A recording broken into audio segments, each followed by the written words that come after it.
5 goals in 5 games for Benzema, and then look at that, Sevilla, 0 shots on goal over the 90 minutes. Craig, given what we saw from this, again, almost identical Real Madrid team against PSG midweek, how much of a surprise was this performance against what is a pretty solid Sevilla squad?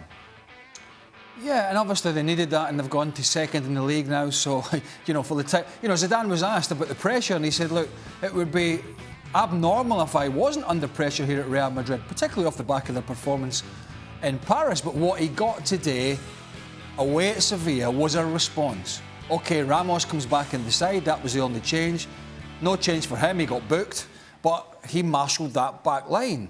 And you got Hazard and Bale working back, the shape was better, the work rate was better, all the things that he talked about in Paris, that they didn't work hard enough, that they didn't have the right shape, they didn't close down. They just didn't do anything particularly well in Paris, but they did today.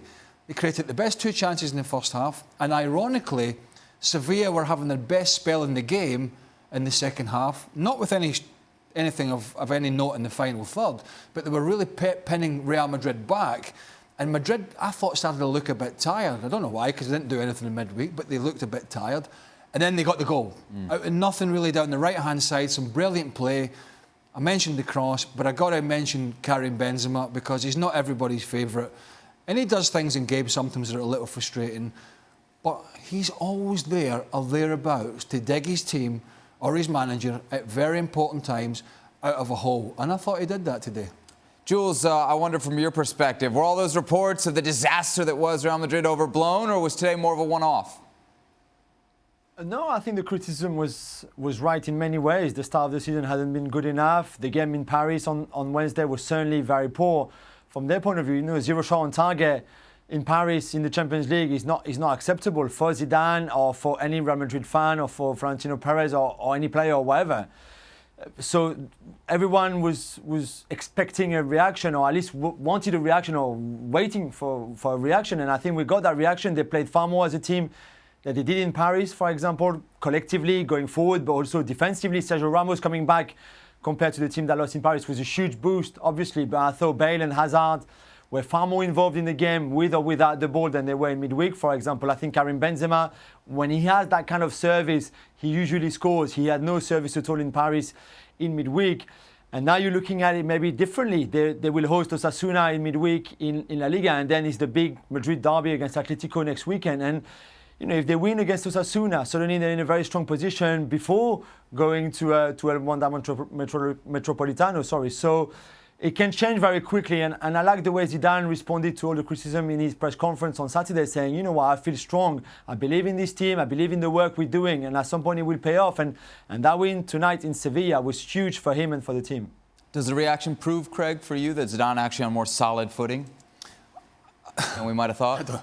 Are you ever on a solid footing at Real Madrid? Take away the Real Madrid, the present, with the players, when you look at PSG match, you saw a team that wasn't responding to its manager. Did you see enough of a response today to say, no, Zidane's got this group? I think he certainly proved in his first tenure there that he's very much a player's manager.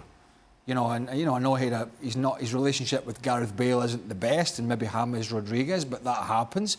But I certainly don't think he will have the problems that, say, Lopetegui or Santi Solari had as an interim manager, where there was more than a couple of the players sort of threw the towel in. I don't think we're going to see that from Zidane. The players respect him.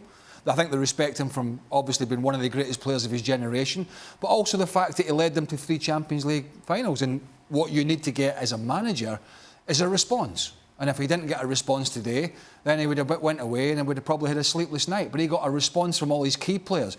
Ramos coming back in. Benzema, Jules touched on Bale and Hazard. And Hazard's not fully fit, let's not forget. We haven't seen the best of Eden Hazard and might not see it for a few weeks. But also the performance of Casemiro in front of the back 4. They had no legs in the midfield, and I know he played, but they didn't get around the pitch in Paris. He covered every blade of grass in front of that back 4. So he got a big response for... And the other thing as well... It's the same midfield 3. How do you explain that? Well, how do you explain the difference?